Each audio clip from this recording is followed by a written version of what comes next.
Hello everyone, welcome back to NCERT Net. I know it's been a while since I uploaded a video and life has been keeping me completely tied up with work, college and a lot of travel. But I am finally back and really excited to kick off a fresh series with you all. So in this series, we'll be deep diving into economics in a simple and easy to understand manner. I hope you enjoy the session and find it useful. One more thing, in this series I'll be covering 12th standard NCERT macroeconomics text. So if you have the text, do read it, do revise it after watching this video. Basically എക്കണോമിക്സിനെ നമുക്ക് രണ്ട് സ്ട്രീമായിട്ട് തിരിക്കാം. One is micro economics and other one is macro economics. So micro എന്ന് പറയുമ്പോൾ കുറച്ചും കൂടെ specific ആണ്, പക്ഷേ macro എന്ന് പറയുന്നത് കുറച്ചും കൂടെ ജനറൽ ആയിട്ടാണ് പറയുക. ഇപ്പോൾ ഒരു എക്സാമ്പിൾ പറയാൻ പറഞ്ഞാൽ മൈക്രോ എക്കണോമിക്സ് എന്ന് പറയുന്നത് ഒരു സ്പെസിഫിക് ഏരിയ ലൈക്ക് ഇൻഡിവിജ്വലിൻ്റെ ഇത്, അതുപോലെ തന്നെ ഒരു ലേബറേഴ്സിൻ്റെ ഒരു സ്മോൾ ഗ്രൂപ്പിനെ കുറിച്ച് പഠിക്കുന്നത്, ഇങ്ങനത്തെ കാര്യങ്ങളൊക്കെ ഭയങ്കര ഫോക്കസ്ഡ് ആയിട്ട് പറയുന്നതാണ് മൈക്രോ എക്കണോമിക്സ് എന്ന് പറയുന്നത്. ബട്ട് മൈക്രോ എക്കണോമിക്സ് എന്ന് പറയുന്നത് it studies economy of a nation as a whole. ഇപ്പോൾ ഒരു ഇൻഡിവിജ്വലിൻ്റെ ഡിമാൻഡിനെ കുറിച്ചുള്ള സ്റ്റഡി ആണെങ്കിൽ അത് നമ്മൾ മൈക്രോ എക്കണോമിക്സിലാണ് ഉൾപ്പെടുത്തുക.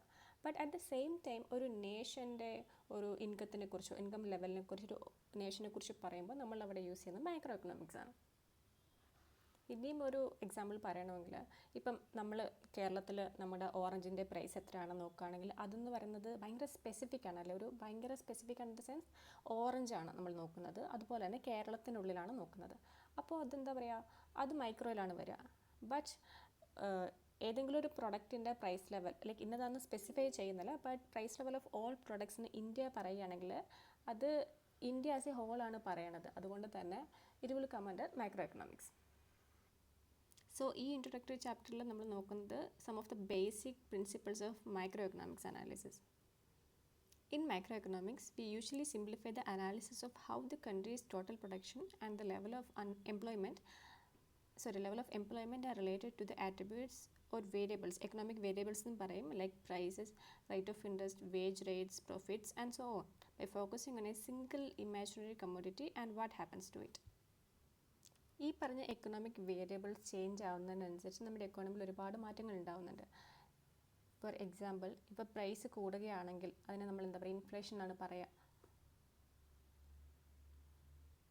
അതുപോലെ തന്നെ മൈക്രോ എക്കണോമിക്സ് ഡീൽ ചെയ്യുന്ന വേറൊരു കാര്യം എന്ന് പറയുന്നത് എങ്ങനെയാണ് ഈ ഇൻഡിവിജ്വൽ ഔട്ട്പുട്ട് ലെവലും പ്രൈസസും അതുപോലെ തന്നെ എംപ്ലോയ്മെൻറ്റ് ലെവലും ഒക്കെ നമ്മൾ ഡിറ്റർമൈൻ ചെയ്യുന്നത് എന്നുള്ളതും ഇവിടെ കവർ ചെയ്യുന്നുണ്ട്. ഞാൻ വേർഡ് ബൈ വേർഡ് ഈ ചാപ്റ്റർ വായിക്കാമെന്ന് വെച്ചാൽ ഫസ്റ്റ് ഓഫ് ഓൾ ഇതൊരു ഇൻട്രൊഡക്ഷനാണ്. ഈ ചാപ്റ്റർ എന്ന് പറയുന്നത് ഒരു ഇൻട്രൊഡക്ഷനായിട്ടാണ് വരുന്നത്. അതുപോലെ തന്നെ ഇതിൽ ബേസിക് ഐഡിയ എന്ന് പറയുന്നത് മൈക്രോയും മാക്രോയും നിങ്ങൾ ഡിഫറൻഷ്യേറ്റ് ചെയ്യാൻ പറ്റുന്നുണ്ടോ എന്നുള്ളതും മൈക്രോയിൽ എന്തൊക്കെ കവേർഡ് ആണെന്നുള്ളതും മാത്രമാണ്. അതിന് ഡിഫറൻസ് നമ്മൾ ഓൾറെഡി പറഞ്ഞു കഴിഞ്ഞു. In micro economics you came across individual economic agents and the nature of the motivations that drive them. But microeconomics എന്ന് പറയുന്നത് is a study of individual markets of demand and supply, and the players or the decision makers were also individuals, buyers or sellers, even the companies, who were seen as trying to maximize their profits as producers or sellers and their personal satisfaction or welfare levels as consumers. For example, ഒരു share ഹോൾഡറിൻ്റെ ഇൻട്രസ്റ്റിന് വേണ്ടിയിട്ട് act ചെയ്യുന്നതെങ്കിൽ ഒരു large company പോലും കുറച്ച് micro ആയിട്ട് നമുക്ക് പറയാം, in the sense that it had to act in the interest of it share holders which was not necessarily the interest of the country as a whole. For micro economics, the macro meaning the large phenomena affecting the whole country or affecting the economy as a whole, like inflation or unemployment, were either not mentioned or were taken as given. ഇനിയും economic agents എന്ന് പറയുന്നത് we mean that those individuals or institutions which take economic decisions. ആരാണോ economic decision അവിടെ എടുക്കുന്നത്, ഏത് ഫാക്ടറാണോ അവിടെ ആ ഒരു പ്രൈസ് ലെവലിനോ അല്ലെങ്കിൽ ആ ഒരു എക്കണോമിക് ഫാക്ടറിനോ ഡിസൈഡ് ചെയ്യുന്നത്, അതിനെയാണ് നമ്മൾ എക്കണോമിക് ഏജൻസ് അല്ലെങ്കിൽ എക്കണോമിക് യൂണിറ്റ്സ് എന്ന് പറയുന്നത്. They can be consumers who decide what and how much to consume. They may be producers of goods and services who decide what and how much to produce. They may be entities like the government, corporation, banks, which also take different economic decisions like how much to spend, what interest rate to charge on the credits, how much to tax, etc. So economic agents എന്ന് പറയുമ്പോൾ എന്തുവാകാം, അത് consumer ആവാം, അല്ലെങ്കിൽ producer ആവാം, അതുപോലെ തന്നെ intermediary ആയിട്ട് നിൽക്കുന്ന എക്കണോമിക് എൻറ്റിറ്റി ലൈക്ക് ഗവൺമെൻറ് ഒരു കോർപ്പറേഷൻ അല്ലെങ്കിൽ ബാങ്ക്സ് ആവാം. So microeconomics tries to address the situations facing the economy as a whole. Adam Smith ആണ് നമ്മുടെ മോഡേൺ എക്കണോമിക്സിൻ്റെ ഫാദർ എന്ന് പറയുന്നത്. പേര് മറന്നു വരുന്നത് ആഡം സ്മിത്ത്. ഇദ്ദേഹത്തിൻ്റെ വർക്കിൽ ഏറ്റവും ഫേമസ് ആയിട്ടുള്ള എക്കണോമിക്സ് റിലേറ്റഡ് ഒരു ബുക്ക് ഉണ്ട്, അത് അറിയുന്നവർ കമൻറ്റ് ചെയ്യാം. So he once suggested that if the buyers and the sellers in each market take their decisions following only their own self-interest, economists will not need to think of the wealth and welfare of the country as a whole separately. But economists gradually discovered that they had to look further. അപ്പോൾ അങ്ങനെ further research ചെയ്തപ്പോൾ economist കണ്ടുപിടിച്ച കാര്യം എന്ന് പറയുന്നത് ചില കേസസിൽ market did not or could not exist. And second thing എന്ന് പറയുന്നത് in some other cases the markets existed but fail to produce equilibrium. അതായത് ഒരു ഡിമാൻഡ് ആൻഡ് സപ്ലൈ തമ്മിലുള്ള ഒരു ബാലൻസ് നിലനിർത്താൻ പറ്റുന്നില്ല. ഒന്നുകിൽ ഡിമാൻഡ് കൂടുതലായിരിക്കും അല്ലെങ്കിൽ സപ്ലൈ കൂടുതലായിരിക്കും. സോ ഇങ്ങനെ രണ്ട് രീതിയിലും വന്നാലും പ്രശ്നമാണ്. ഡിമാൻഡ് കൂടുതലാണെങ്കിൽ അതിനനുസരിച്ച് നമുക്കവിടെ സപ്ലൈ കിട്ടുന്നില്ല എങ്കിൽ അവിടെ ഇഷ്യൂ വരും. നമ്മൾ കോവിഡിൻ്റെ ടൈമിൽ കണ്ടതാണ്, പാൻഡമിക് ടൈമിൽ ഇഷ്യൂസൊക്കെ കണ്ടതാണ്. അതുപോലെ തന്നെ റഷ്യ യുക്രൈൻ വാർ ടൈമിലാണെങ്കിലും ഹോൾ വേൾഡ് തന്നെ അഫക്റ്റഡ് ആയിരുന്നു ഡിമാൻഡ് ആൻഡ് സപ്ലൈയുടെ ആ ഒരു ഇക്വിലിബ്രിയത്തിന് ഇഷ്യൂ വന്നതുകൊണ്ട്. And thirdly and most importantly, in a large number of situations, society or the state or the peoples as a whole had decided to pursue certain important social goals unselfishly in the areas like employment, administration, defense, education and health, for which some of the aggregate effect of the macroeconomic decisions made by the individual economic agents needed to be modified. So basically അവിടെ കുറച്ചുകൂടി complicated ആയി തുടങ്ങി. So ഇതിനെക്കുറിച്ചൊക്കെ പഠിക്കാനായി demand and supply മാത്രമല്ല കുറച്ചുകൂടി complication ഉണ്ടെന്ന് അറിഞ്ഞപ്പോഴത്തേക്കും എന്താ പറ്റിയെന്ന് വെച്ചാൽ എക്കണോമിക്സുകൾ പിന്നെ ടാക്സേഷനെ കുറിച്ചും അതുപോലെ തന്നെ മറ്റ് ബഡ്ജറ്ററി പോളിസി എന്നാണ്. എല്ലാ ഇയറിലും നമുക്കൊരു ബഡ്ജറ്റ് ഇന്ത്യ കൺസിഡർ ചെയ്യുകയാണെങ്കിൽ നമ്മൾക്ക് ബഡ്ജറ്റ് നമ്മുടെ ഫിനാൻസ് മിനിസ്റ്റർ ഇറക്കുന്നുണ്ടെന്നുള്ള കാര്യം അറിയാമല്ലോ. സോ ടാക്സേഷനെ കുറിച്ച് പഠിക്കാൻ തുടങ്ങി, ബഡ്ജറ്ററി പോളിസീസിനെ നോക്കാൻ തുടങ്ങി, and policies for bringing about changes in money supply and rate of interest, wages, employment and output. മൈക്രോ എക്കണോമിക്സിന് അതുകൊണ്ട് തന്നെ മൈക്രോ എക്കണോമിക്സിൽ ഡീപ്പ് റൂട്ട്സ് ഉണ്ട്. മൈക്രോ എക്കണോമിക്സ് പഠിക്കാണ്ട് ഒരു എക്കണോമിക്സിന് ഒരിക്കലും ഇങ്ങനത്തെ പോളിസീസും കാര്യങ്ങളും കൊണ്ടുവരാൻ പറ്റില്ല. Because it has to study the aggregate effects of the forces of demand and supply in the markets. However, in addition, it has to deal with policies aimed at also modifying these forces, if necessary, to follow choices made by society outside the market. In a developing country like India, such choices have to be made to remove or reduce unemployment, to improve access to education and primary health care for all, to provide for good administration, to provide sufficiently for the defense of the country, and so on. Microeconomics shows two simple characteristics that evident in dealing with the situations that we have just listed.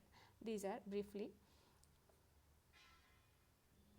who are the players and what do they do? So first എന്ന് പറയുന്നത് who are the microeconomic decision makers or players. Microeconomic policies are pursued by the state itself or statutory bodies like the Reserve Bank of India, Securities and Exchange Board of India, which is SEBI, and other similar institutions or regulatory bodies. Typically, each such body will have one or more public goals to pursue as defined by the law or the Constitution of India itself. These goals are not those of individual economic agents maximizing their private or profit or welfare. Thus, the microeconomic agents are basically different from the individual decision makers. So, microeconomic agents എന്ന് പറയുന്നത് കുറച്ചുകൂടി different ആണ്. Individual decision മേക്കറെ compare ചെയ്യുമ്പോഴത്തേക്കും കുറച്ചുകൂടി different ആണ്. Secondly, what do they do? What do the microeconomic decision makers or the players try to do? അതായത് ഈ SEBI RBI ഒക്കെ എന്താണ് അവർ ചെയ്യുന്നത്? Obviously, they often have to go beyond economic objectives and try to direct the deployment of economic resources for such public needs as we have listed above.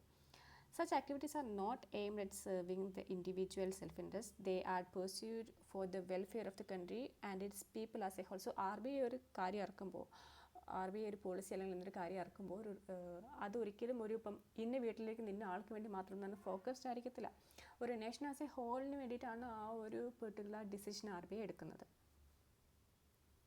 So Adam Smith എന്ന് പറയുന്നത് is regarded as a founding father of modern economics. It was known as political economy at that time. He was a Scotsman and a professor at the University of Glasgow. Philosopher by training, his well-known work and inquiry into the nature and cause of the wealth of nations. So wealth of nations പറഞ്ഞാണ് മെയിനായിട്ടും ക്യൂസസിലൊക്കെ ഈ ഒരു ബുക്കിൻ്റെ പേര് ചോദിച്ച് കാണാം. So 1776 എഴുതിയ ബുക്കാണ്. Is regarded as the first major comprehensive book on the subject.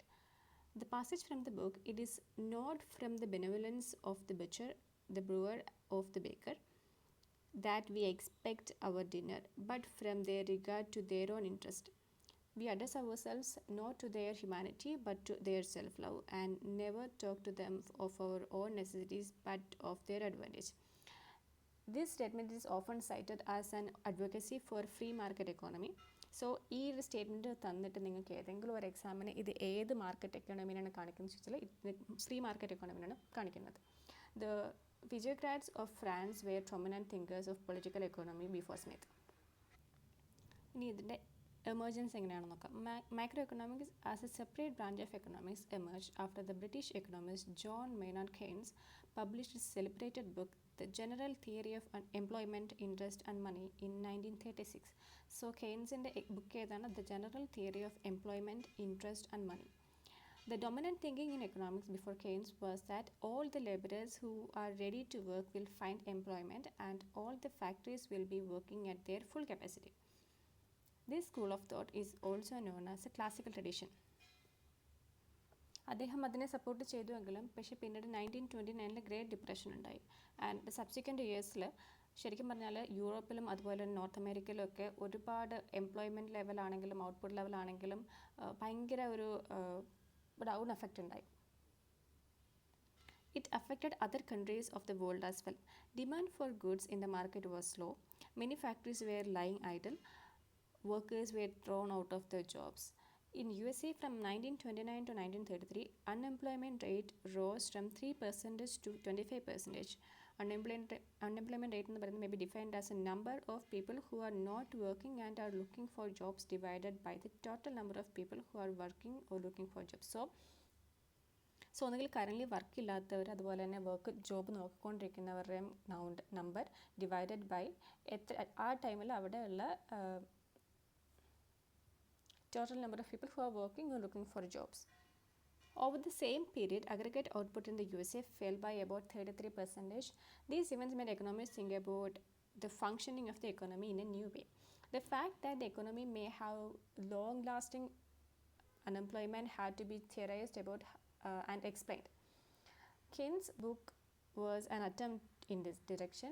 Unlike his predecessors, his approach was to examine the working of the economy in its entirety and examine the interdependencies of different sectors. So എങ്ങനെയാണ് different sectors തമ്മിൽ ആ ഒരു interdependence ഉള്ളത്, economy as a whole എങ്ങനെ function ചെയ്യുന്നുണ്ട് എന്നുള്ളതിലേക്കാണ് Keynes focus ചെയ്തത്.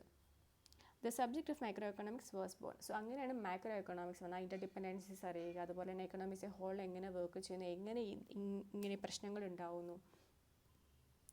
John Maynard Keynes ഇദ്ദേഹം ഒരു ബ്രിട്ടീഷ് എക്കണോമിസ്റ്റ് ആണ് and was born in 1883. He was educated in Kings college, Cambridge, UK and later appointed its dean. Apart from being a sharp intellectual, he actively involved in the international diplomacy during the years following the First World War. He professed the breakdown of the peace agreement of the war in the book The Economic Consequences of the Peace. His book General Theory of Employment, Interest and Money is regarded as one of the most influential economics books of the 20th century. He was also shrewd foreign currency speculator. So അദ്ദേഹം ഒരു foreign currency speculator ആയിരുന്നു, economist ആയിരുന്നു and what not. And ഇദ്ദേഹത്തിൻ്റെ famous ബുക്കാണ് the general theory of employment, interest and money. So the context of the present book of micro economics, ഇവിടെ നമ്മൾ examine ചെയ്യാൻ പോകുന്നത് working of the economy of a capitalist country in this book. In a capitalist country, production activities are mainly carried out by the capitalist enterprises. A typical capitalist enterprise has one or several entrepreneurs, people who exercise control over major decisions and bear a large part of the risk associated with the firm or enterprise. So they may themselves supply the capital needed to run the enterprise, or they may borrow the capital to carry out production. They also need natural resources that is a part consumed in the process of the production, like raw materials, and a part fixed like plots of land. And they need the most important element of the human labor to carry out production. So അവർക്ക് പ്രൊഡക്ഷന് വേണ്ടി എന്തൊക്കെ വേണം, raw materials ആവശ്യമാണ്, അതുപോലെ തന്നെ land assets ആവശ്യമാണ്, അതുപോലെ തന്നെ മെയിൻ ഏറ്റവും ഇമ്പോർട്ടൻ്റ് ആയിട്ടുള്ള എലമെൻ്റ് എന്ന് പറയുന്നത് ഹ്യൂമൻ ലേബറാണ് പ്രൊഡക്ഷൻ നടത്താനായിട്ട്. This we shall refer to as labour. After producing the output with the help of these 3 factors of production. So ഇതിന് നമ്മൾ പ്രൊഡക്ഷന് വേണ്ടി യൂസ് ചെയ്യുന്ന ഫാക്ടേഴ്സ് ആയതുകൊണ്ട് നമ്മൾ ഇതിനെ വിളിക്കുന്നത് ഫാക്ടേഴ്സ് ഓഫ് പ്രൊഡക്ഷൻ എന്നാണ്. Namely capital, land and labour. The entrepreneur sells the product in the market. So ഇതൊക്കെയാണ് യൂട്ടിലൈസ് ചെയ്യണത്. ഏത് ഫാക്ടേഴ്സാണ് യൂട്ടിലൈസ് ചെയ്യുന്ന പ്രൊഡക്ഷന് വേണ്ടിയിട്ട്? Capital, labour and land and labour. So then entrepreneur എന്താ ചെയ്യണമെന്ന് വെച്ചാൽ ഈ പ്രൊഡക്റ്റിനെ മാർക്കറ്റിൽ എന്താ കൊടുക്കും, ലൈക്ക് സെല് ചെയ്യും. The money that is earned is called revenue. So അങ്ങനെ വിൽക്കുന്നതിൻ്റെ ഫലമായിട്ട് കിട്ടുന്ന ആ ഒരു മണീനെയാണ് റവന്യൂ എന്ന് പറയുന്നത്. Part of the revenue is paid out as rent for the service rented by the land. So ലാൻഡിലാണ് നമ്മൾ ഇപ്പോൾ ഒരു കമ്പനി ഉണ്ടെങ്കിൽ അത് ലാൻഡിലായിരിക്കുമല്ലോ, ആ ലാൻഡിന് നമ്മൾ ചിലപ്പം റെൻറ്റ് കൊടുക്കേണ്ടി വരും. നമ്മുടെ ഓൺ ലാൻഡ് അല്ലെങ്കിൽ റെൻറ്റ് കൊടുക്കണം, അല്ലെങ്കിൽ ഓഫീസാണെങ്കിൽ അതിനും റെൻറ്റ് കൊടുക്കണം അല്ലേ. സോ അപ്പം അതിന് ആ സർവീസ് നമ്മൾ ലാൻഡിന് കൊടുക്കുന്നതാണ് റെൻറ്റ് എന്ന് പറയുന്നത്. സോ ഫസ്റ്റ് ഒരു ഫാക്ടർ ഓഫ് പ്രൊഡക്ഷനാണ് ലാൻഡ് എന്ന് പറയുന്നത്, അതിന് കൊടുക്കുന്നതെന്ന് പറയുന്നത് റെൻ്റാണ്. Part of the revenue is paid out as rent for the service rented by the land. Part of it is paid to capital as interest. So ക്യാപിറ്റലിന് കൊടുക്കുന്നത് എന്താണ്? ഇൻട്രസ്റ്റ് ആണ്.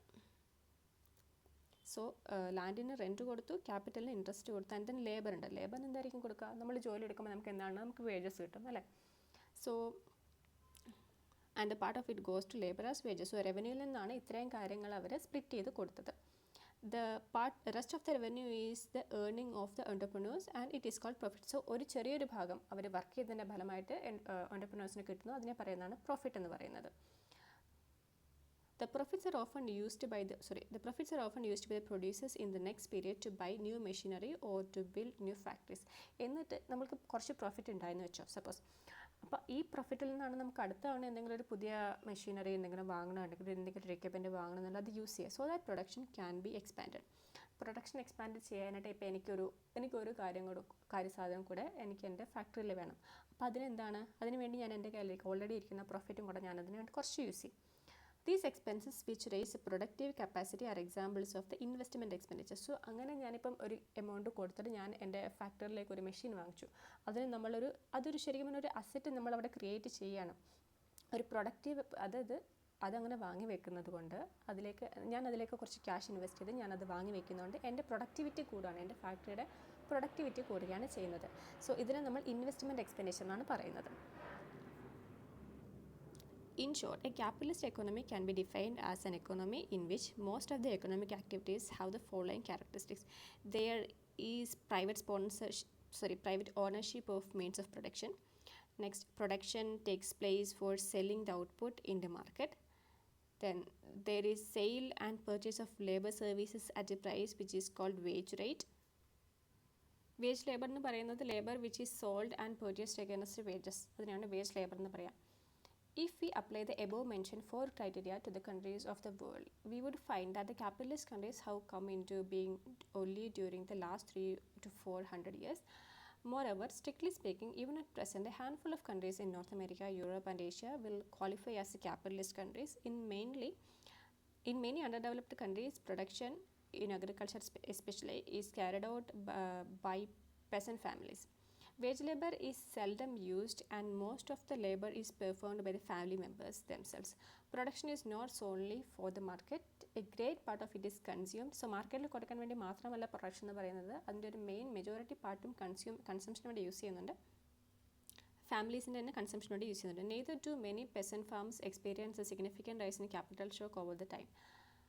In many tribal societies, the ownership of land does not exist. So tribal societyയിലൊക്കെ പോകണമെങ്കിൽ അവിടെ അങ്ങനെ ഓണർഷിപ്പിൻ്റെ concept ഒന്നും ഇല്ല. The land may belong to the whole tribe. So ഒരു എൻ്റെ ട്രൈബിന് വേണ്ടിയിട്ടായിരിക്കും ഒരു ലാൻഡ് ഉണ്ടാവുന്നത്. In such societies the analysis that we shall present in this book will not be applicable. So അങ്ങനെയുള്ളൊരു സ്ഥലത്ത് പോയിട്ട് നമ്മുടെ ഇങ്ങനത്തെ ബഡ്ജറ്റൊക്കെ കൊണ്ടുപോവുകയാണ്, അല്ലെങ്കിൽ ഈ ആപ്ലിക്കേഷനും ഇവിടെ നിങ്ങളുടെ റെൻറ്റ് ഇങ്ങനെയല്ലേ വരിക എന്നൊക്കെ ചോദിക്കുകയാണെങ്കിൽ അതിനൊരു എന്താ പറയുക, വാട്ട്സ് എ വേർഡ്, ഒരു യൂസും ഇല്ല, എനിക്ക് വേറെ വേർഡ് കിട്ടുന്നില്ല. Okay, so in such societies, the analysis that we shall present in this book will not be applicable because അവിടെ അവർക്കൊരു ചെറിയൊരു പ്ലോട്ടോ അല്ലെങ്കിൽ ചെറിയൊരു ഫാക്ടറിയോ അങ്ങനത്തെ കോൺസെപ്റ്റ് ഇല്ല. അവരൊരു എൻ്റയർ ട്രൈബിനും വേണ്ടിയിട്ടാണ് അവർ എൻ്റയർ ഏരിയ അവർ കൺസിഡർ ചെയ്ത് വെച്ചിരിക്കുന്നത്. It is, however, true that many developing countries have a significant presence of production units which are organized according to the capitalist principles. The production units will be called firms in this book. So production ഇനി അങ്ങോട്ട് ഇപ്പോൾ ഒരു introduction ആയതുകൊണ്ട് തന്നെ നമ്മളിവിടെ explain ചെയ്യുന്നുണ്ട് production unit അല്ലെങ്കിൽ ഇങ്ങനത്തെ കാര്യങ്ങൾ എക്സ്പ്ലെയിൻ ചെയ്യുന്നുണ്ട്. പക്ഷേ ഇനി അങ്ങോട്ട് പോകുന്നതിന് ചിലപ്പോൾ നിങ്ങൾ ഈ ബുക്സിൽ കാണാൻ പോകുന്നത് ഫേംസ് അങ്ങനെയുള്ള ടേംസ് ആയിരിക്കും. സോ ഒരു പ്രൊഡക്ഷൻ യൂണിറ്റിനെയാണ് ഫേം എന്ന് പറയുന്നത്. In a firm, the entrepreneur or the entrepreneurs is at the helm of affairs. She hires wage labor from the market. So entrepreneur ആണ് വേജ് ലേബർ മാർക്കറ്റിൽ നിന്ന് ഹയർ ചെയ്യണത്. She employs service of capital and land as well. So ലാൻഡും ക്യാപിറ്റലും ഒക്കെ decide ചെയ്യുന്നതും അതിനുവേണ്ടി provide ചെയ്യുന്ന സർവീസ് എന്താണ്? ക്യാപിറ്റലിന് എന്താണ് നമ്മൾ കൊടുക്കുന്നത്? ക്യാപിറ്റലിന് ഇൻട്രസ്റ്റ് കൊടുക്കും, ലാൻഡിന് റെൻറ്റ് കൊടുക്കും അല്ലേ. So then after hiring these inputs she undertakes a task of production. Her motive for producing goods and services, ഇതിനെയാണ് ഗുഡ്സ് ആൻഡ് സർവീസിൻ്റെ പ്രൊഡക്ഷൻ. ആ ഒരു ഫൈനൽ ഗുഡ്സ് ആൻഡ് സർവീസിൻ്റെ പറയുന്ന പേരാണ് output. Is to sell them in the market and earn profit. So ഇതെല്ലാം നമ്മൾ കൊടുത്തു, ക്യാപിറ്റലിന് ഇൻട്രസ്റ്റ് കൊടുത്തു, ലാൻഡിന് റെൻറ്റ് കൊടുത്തു, എന്നിട്ട് നമ്മൾ പ്രൊഡക്ഷൻ അണ്ടർടേക്ക് ചെയ്തു. എന്നിട്ട് നമ്മൾ പ്രൊഡ്യൂസ് ചെയ്യുന്ന ഗുഡ്സ് ആൻഡ് സർവീസസ് അതിനെയാണ് നമ്മൾ ഔട്ട്പുട്ട് എന്ന് പറയുന്നത്. എല്ലാത്തിൻ്റെയും ഒരു ഫൈനൽ ഔട്ട്പുട്ട് ആയിട്ട് കിട്ടുന്നതാണ് output. Okay, so goods and services. So ഇതിനെ നമ്മൾ എന്നിട്ട് ഈ ഔട്ട്പുട്ടിനെ നമ്മൾ മാർക്കറ്റിൽ കൊണ്ടുപോയിട്ട് സെല് ചെയ്യും. ദെൻ അത് കാരണം എൻ്റർപ്രനറിന് പ്രോഫിറ്റ്സ് കിട്ടും. In the process, she undertakes risk and uncertainties. For example, she may not get a high enough price for goods she is producing. ചിലപ്പോൾ നമ്മൾ പ്രൊഡ്യൂസ് ചെയ്യുന്നതിന് കറക്റ്റ് വില കിട്ടണം എന്നില്ല. സോ എക്സാമ്പിൾ പറയുകയാണെങ്കിൽ ചിലപ്പോൾ നമ്മൾ ഓണിയൻ അല്ല എന്തിൻ്റെയാണ് പറയാം, പെരിഷബിൾ ഗുഡ്സ് ഒക്കെ നമ്മൾ പ്രൊഡ്യൂസ് ചെയ്തിട്ട് ചിലപ്പോൾ പെട്ടെന്ന് കാണും അതിൻ്റെ റേറ്റ് വില കുറഞ്ഞു, മാർക്കറ്റിൽ വില കുറഞ്ഞു എന്നൊക്കെ പറഞ്ഞ് കാണത്തില്ല. സോ നമ്മൾ വിചാരിക്കും, നമ്മൾ നടുന്ന ടൈമിൽ അല്ലെങ്കിൽ പ്രൊഡ്യൂസ് ചെയ്യുന്ന ടൈമിൽ നമ്മൾ വിചാരിക്കും ഇതെനിക്ക് ഇത്രയും പ്രോഫിറ്റ് കിട്ടാൻ ചാൻസ് ഉണ്ട്. പക്ഷേ ഓൾ ഓഫ് എ സഡൻ അതിൻ്റെ റേറ്റ് കുറയും. അപ്പം നമുക്ക് ലാഭം ആവില്ല ഉണ്ടാവുന്നത്, നമുക്ക് ലോസ് ആയിരിക്കും ഉണ്ടാവുന്നത്. So this may lead to fall in the profit that she earns. It is to be noted that in capitalist country, the factors of production earn their incomes through the process of production and sale of the resultant output in the market. In both developed and developing countries, apart from the private capitalist sector, there is the institution of state. So developed and developing countries like private capitalist sector allande state ennu parayuna concept kodiyana. The role of state includes framing laws. State endha cheyanathu laws okke frame cheyam, then adine enforce cheyyuka, and then equal justice deliver cheyyuka. The state in many instances undertakes a production apart from imposing taxes and spending money on building private and public infrastructure, running schools, colleges, providing health services, etc. These economic functions of the state have to be taken into account when we want to describe the economy of the country. So state നും ഒരു involvement വരുന്നുണ്ട് ഇങ്ങനത്തെ കേസിലല്ലേ. നമ്മുടെ കേസിൽ നോക്കുകയാണെങ്കിൽ നമുക്ക് നമ്മുടെ States ഒരുപാട്, നമുക്ക് സ്റ്റേറ്റ് ഗവൺമെൻറ് ആയിട്ട് പറയുകയാണെങ്കിൽ, സെൻട്രൽ ഗവൺമെൻറ് ആയിട്ട് പറയുകയാണെങ്കിലും ആരാണ് നമ്മൾക്ക് ലോ ഇറക്കുന്നത് അല്ലെങ്കിൽ ടാക്സസ് ഇമ്പോസ് ചെയ്യുന്നത്, പബ്ലിക് ഇൻഫ്രാസ്ട്രക്ചർ റെഡിയാക്കുന്നത്. സോ ഇവർക്കൊക്കെ ഒരു റോൾ എക്കോണമിയിലുണ്ട്. അതുകൊണ്ട് തന്നെ these economic functions of the state how to be taken into account when we want to describe the economy of the country. For convenience we shall use the term government to denote the state. So ഇവിടെ state എന്ന് ഉദ്ദേശിക്കുന്നത് നമ്മുടെ state government അല്ല, state നമുക്ക് സെൻട്രലും ഇതിനകത്ത് ഇൻക്ലൂഡാണ്. So government എന്ന് പറഞ്ഞിട്ടാണ് നമ്മൾ ഇനി അങ്ങോട്ട് ഈ ഒരു ആരാണോ ലോ നമ്മൾക്ക് വേണ്ടി ഉണ്ടാക്കുന്നത്, ഫ്രെയിം ചെയ്യണത്, ലോ എൻഫോഴ്സ് ചെയ്യുന്നത്, ജസ്റ്റിസ് ഡെലിവറി ആണ് വെക്കുന്നത്, ഇങ്ങനെ ഒരു എൻറ്റിറ്റീനെ നമ്മൾ ഗവൺമെൻറ് എന്നാണ് ഇനി അങ്ങോട്ട് ഈ ചാപ്റ്ററിൽ വിളിക്കുന്നത്. സോ രണ്ട് കാര്യം പറഞ്ഞു, ഒന്ന് ഫേം, പ്രൊഡക്ഷൻ യൂണിറ്റ്സിനെ ഫേം എന്ന് വിളിക്കുന്നത് അങ്ങോട്ട്, അതുപോലെ തന്നെ സ്റ്റേറ്റിനെ ഡിനോട്ട് ചെയ്യാനായിട്ട് നമ്മൾ ഗവൺമെൻറ് എന്ന് യൂസ് ചെയ്യുന്നുണ്ട്. Apart from the firms and the government, there is another major sector in the economy which is called household sector. അത് നമ്മുടെ പാവങ്ങളുടെ സെക്ടർ. ഹൗസ് ആണ് അടുത്ത ഇമ്പോർട്ടൻറ്റ് സംഭവം എന്ന് പറയുന്നത്. By house we mean a single individual who takes a decisions relating to her own consumption or a group of individuals for whom decisions relating to the consumptions are jointly determined. Households പറയുന്നത് also save and pay taxes. നമ്മൾ ജോലിക്ക് പോകുന്നുണ്ട്, നമ്മളുടെ ഒരു income, taxable income വരികയാണെങ്കിൽ നമ്മൾ taxes pay ചെയ്യുന്നുണ്ട് അല്ലേ. How do they get the money for these activities? എങ്ങനെയാണ് ഇതൊക്കെ ടാക്സസ് അടയ്ക്കാനൊക്കെ നമ്മൾക്ക്? സോ ഇതൊക്കെ പഠിക്കാൻ നമ്മൾ കൂടുതൽ നമ്മളെ തന്നെ കൺസിഡർ ചെയ്തിട്ട് നമ്മളെ റിലേറ്റ് എന്തൊക്കെ നടക്കുമെന്ന് നോക്കുകയാണെങ്കിൽ കുറച്ചും കൂടെ മനസ്സിലാക്കാൻ എളുപ്പമായിരിക്കും. How do they get money for these activities? We must remember that households consist of people. Household എന്താണുള്ളത്? ആളുകൾ, മനുഷ്യരുണ്ട്. These people work in firms as workers. So നമ്മൾ വർക്കേഴ്സായിട്ട് ഫേംസിൽ അഥവാ പ്രൊഡക്ഷൻ യൂണിറ്റിൽ വർക്ക് ചെയ്യുന്നു. അപ്പോൾ നമുക്ക് പ്രൊഡക്ഷൻ യൂണിറ്റിൽ വർക്ക് ചെയ്യുന്ന ഒരാൾക്ക് കിട്ടുന്നത് എന്താണ്? വേജസ്. നമ്മൾ ലേബർ പ്രൊവൈഡ് ചെയ്യുന്നു, അതിന് നമുക്ക് വേജസ് കിട്ടുന്നു. സോ ഹൗസ് ഹോൾഡിൽ പീപ്പിൾ ഉണ്ട്. പീപ്പിൾ എന്ന് പറയുന്നത് വർക്കേഴ്സായിട്ട് ഫേംസിൽ വർക്ക് ചെയ്യുന്നു and earns wages. They are the ones who work in the government departments and earn salaries, or they are the owners of the firms and earn profits. So ഇവർ തന്നെയാണ് ചിലപ്പം profits ഉണ്ടാക്കുക, ചില firms on ചെയ്തിട്ട് പിന്നെ വേറെ എവിടെയെങ്കിലും ഡിപ്പാർട്ട്മെൻറ്റ്സിൽ work ചെയ്തിട്ട് സാലറീസ് മേടിക്കുക. So indeed the market in which the firms sell their products could not have been functioning without a demand coming from the households. So house holds തന്നെയാണ് ഇവർ മാർക്കറ്റിൽ കൊണ്ട് വിൽക്കുന്ന സാധനങ്ങൾ വാങ്ങേണ്ടതും. നമ്മൾ നേരത്തെ പറഞ്ഞ പ്രൊഡക്ട്സ് ഔട്ട്പുട്ട് ഒരു മാർക്കറ്റിൽ വന്നു കഴിയുമ്പോൾ ആ മാർക്കറ്റിൽ പോയിട്ട് പ്രൊഡക്റ്റ് പൈസ കൊടുത്ത് വാങ്ങേണ്ടതും ഹൗസ് ഹോൾഡ്സിലെ ആളുകൾ തന്നെയാണ്. Moreover they can also earn rent by leasing land or earn interest by lending capital. So capital കൊടുത്തിട്ട് അതിന് ഇൻട്രസ്റ്റും വാങ്ങും ഹൗസ് ഹോൾഡ്സ്, അതുപോലെ തന്നെ റെൻറ്റ് വാങ്ങും. എങ്ങനെ? ലാൻഡ് ലീസിന് കൊടുത്തിട്ട്, ഒരു ഫേമിന് ലാൻഡ് ലീസിന് കൊടുത്തിട്ട് ഈ ഹൗസ് ഹോൾഡ്സ് തന്നെ ചിലപ്പം അതിൻ്റെ റെൻറ്റ് വാങ്ങുന്നതായിരിക്കും. സോ ഹൗസ് ഹോൾഡ് എന്ന് പറയുന്നത് വൺ ഓഫ് ദ അൺഅവോയ്ഡബിൾ സെക്ടറാണ്, ഒരു മേജർ സെക്ടറാണ്. ഹൗസ് ഹോൾഡ് ഇല്ലാണ്ട് ഈ എക്കോണമിക്ക് ഒന്നും എക്സിസ്റ്റ് ചെയ്യാൻ തന്നെ പറ്റില്ല എന്ന് പറയാം.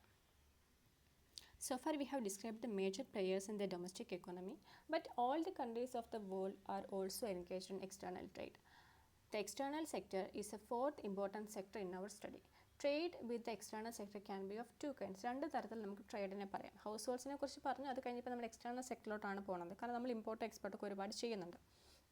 The domestic country may sell goods to the rest of the world. These are called export. നമ്മുടെ ഡൊമസ്റ്റിക് കൺട്രി പുറത്തുള്ളവർക്ക് വേണ്ടി എന്താണ്, ഗുഡ്സിനെ നമ്മൾ എക്സ്പോർട്ട് ചെയ്യും, നമ്മൾ അങ്ങോട്ട് സെല്ല് ചെയ്യും, ഗുഡ്സിനെ സെല്ല് ചെയ്യും, എന്നിട്ട് നമ്മൾ പ്രോഫിറ്റ് എടുക്കും. ഓക്കെ, അപ്പം ഡൊമസ്റ്റിക് കൺട്രി ആണ് ഗുഡ്സിനെ സെല്ല് ചെയ്യുന്നത് റെസ്റ്റ് ഓഫ് ദ വേൾഡിലോട്ട്. റെസ്റ്റ് ഓഫ് ദ വേൾഡ് നമ്മൾ എക്കണോമിക് ടേംസിൽ RW എന്ന് പറയും. സോ റെസ്റ്റ് ഓഫ് ദ വേൾഡിലേക്ക് നമ്മൾ ഗുഡ്സിനെ സെല്ല് ചെയ്യുകയാണെങ്കിൽ നമ്മൾ അതിനെ പറയുന്ന കാര്യമാണ് എക്സ്പോർട്ട് എന്ന് പറയുന്നത്. മാറിപ്പോരുത്, എക്സ്പോർട്ടും ഇമ്പോർട്ടും നമ്മൾ തെറ്റിപ്പോരുത്. The economy may also buy goods from the rest of the world. So നമ്മൾ ചിലപ്പോൾ നമ്മുടെ ആവശ്യത്തിന് വേണ്ടിയിട്ട് ഗുഡ്സ് പുറത്തുനിന്ന് വരുത്താറുമുണ്ട്. These are called imports. അത് ഇമ്പോർട്ട്സ് എന്ന് പറയുന്നത് ഇങ്ങോട്ട് വരുത്തുന്നത്, ഇമ്പോർട്ട് എന്ന് പറയുന്നത് ഇങ്ങോട്ട് വരുത്തുകയാണെന്ന് ഓർത്ത് വെച്ചാൽ മതി. എക്സ്പോർട്ട് നമ്മൾ കയറ്റി വിടുന്നതിനാണ് പറയാം.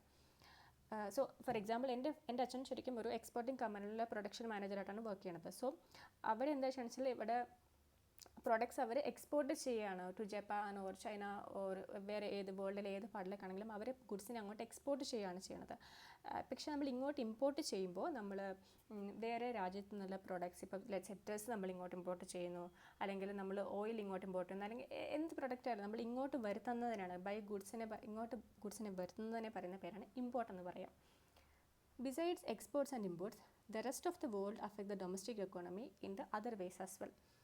ഇനി നെക്സ്റ്റ് എന്ന് പറയുന്നത് capital from the foreign countries may flow in the domestic country or the domestic country may be exporting capital to foreign country. So ഇങ്ങനത്തെ ഒരു ട്രാൻസാക്ഷൻ അവിടെ നടക്കുന്നുണ്ട്. സോ ക്യാപിറ്റൽ ഫോറിൻ കൺട്രീസിലുള്ള ക്യാപിറ്റൽ ഡൊമസ്റ്റിക് കൺട്രിയിലേക്ക് വരാൻ ചാൻസ് ഉണ്ട്.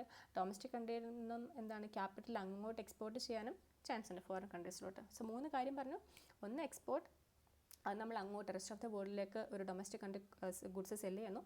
ഇമ്പോർട്ട് എന്ന് പറയുമ്പോഴത്തേക്കും റെസ്റ്റ് ഓഫ് ദ വേൾഡിൽ നിന്ന് നമ്മൾ ഇങ്ങോട്ട് ബൈ ചെയ്യുകയാണ് ചെയ്യുന്നത്. ഇത് കൂടാണ്ട് ക്യാപിറ്റൽ ഫോറിൻ കൺട്രീസിൽ നിന്നുള്ള ക്യാപിറ്റൽ നമ്മുടെ ഡൊമസ്റ്റിക് കൺട്രിയിലേക്ക് വരാനും തിരിച്ച് vice versa domestic country may be exporting capital to foreign countries. So ഇതാണ് എക്സ്റ്റേണൽ സെക്ടറിൻ്റെ ഇൻവോൾവ്മെൻറ്റ് എന്ന് പറയുന്നത്. So now I will read out the summary. Microeconomics deals with the aggregate economic variables of an economy. It also takes into account various interlinkages which may exist between the different sectors of an economy. This is what distinguishes it from microeconomics, which mostly examines the functioning of the particular sectors of the economy. So micro എന്ന് പറയുന്നത് ഭയങ്കര specific ആണ്, ഭയങ്കര particular ആണ്. Assuming that the rest of the economy remains the same. അവിടെ ഒരു assumption ഉണ്ട്, rest of the economic same ആണ്, നമ്മൾ ആ ഒരു പെർട്ടിക്കുലർ എൻറ്റിറ്റിനെ മാത്രമേ കൺസിഡർ ചെയ്യുന്നുള്ളൂ. അത് micro economics. Microeconomics emerged as a separate subject in 1930s due to Keynes. The Great Depression, which dealt a blow to the economies of the developed countries, had provided Keynes with the inspiration for his writings. In this book, we shall mostly deal with the working of a capitalist economy, hence it may not be entirely able to capture the functioning of a developing country. So നമ്മൾ developing കൺട്രിയുടെ മാത്രമായിട്ടൊന്നുമല്ല ഇവിടെ specify ചെയ്ത് പറയാൻ പോകുന്നത്. Microeconomics is an economy as a combination of 4 sectors, mostly households, firms, government and external sectors. So microeconomics consider ചെയ്യുമ്പോഴത്തേക്കും ആ ഒരു particular എക്കോണമിയിൽ എങ്ങനെയാണ് 4 sectors നമ്മൾ ഡിസ്കസ് ചെയ്ത 4 സെക്ടേഴ്സ് ലൈക്ക് ഹൗസ് ഹോൾഡ്സ് ഉണ്ട്, ഫേംസ് എങ്ങനെയാണ്, പ്രൊഡക്ഷൻ യൂണിറ്റ്സ്, അതുപോലെ ഗവൺമെൻറ് അല്ലെങ്കിൽ സ്റ്റേറ്റ് എങ്ങനെയാണ്, അല്ലെങ്കിൽ എക്സ്റ്റേണൽ സെക്ടർ എങ്ങനെയാണ്, ഇപ്പോഴത്തെ കോമ്പിനേഷൻ, ഇത്രയും കാര്യങ്ങളുടെ കോമ്പിനേഷൻ എങ്ങനെയാണ് ഒരു എക്കോണമിയിൽ വർക്ക് ചെയ്യണതെന്നാണ് നമ്മൾ നോക്കുന്നത്. ഓരോ ചാപ്റ്ററും കഴിയുമ്പോഴും നിങ്ങൾ ചെയ്യേണ്ടതെന്ന് വെച്ചാൽ I would suggest you to read this chapter. നമുക്കിത് ഡൗൺലോഡ് ചെയ്യാൻ പറ്റും. നിങ്ങളുടെ ടെക്സ്റ്റ് ഇല്ലെങ്കിൽ NCERTയുടെ വെബ്സൈറ്റിൽ കയറിയിട്ടുണ്ടെങ്കിൽ you can easily download these text. അപ്പോൾ അത് ചാപ്റ്റർ വൈസ് നിങ്ങൾ ഡൗൺലോഡ് ചെയ്തിട്ട് എന്താ പറയുക, അത് ഒന്നും കൂടെ വായിച്ച് നോക്കുക ചില കോൺസെപ്റ്റ്സ്. അപ്പോൾ that's it. Thanks everyone for watching. Please to like, share and subscribe. And next ക്ലാസ്സിൽ നമ്മൾക്ക് നെക്സ്റ്റ് ചാപ്റ്ററുമായിട്ട് കാണാം. ബൈ.